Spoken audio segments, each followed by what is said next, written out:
Welcome back, and in today's video I'll be showing you how to add a keyboard language on your iPad.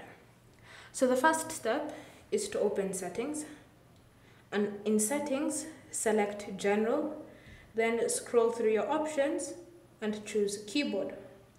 From here you should see the option keyboards, tap on it, then select add new keyboard. So then scroll through this language list or use this search feature to look for the keyboard language you want to use.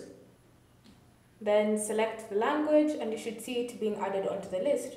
So add as many languages as you want. Then once you've finished adding the languages, you can now start typing. So say for example you're typing a message and you want to switch between English to a different language. You should notice this globe icon. When you tap on it, you should see all the languages that you've added onto your keyboard. So select the language and you'll notice the keyboard adjusting to fit whatever language or style you've chosen. So then you can start typing. Then once you're done, you can tap on the globe icon and switch back to the previous language. Thank you for watching. If you have any questions or comments, leave them down below and we'll get back to you.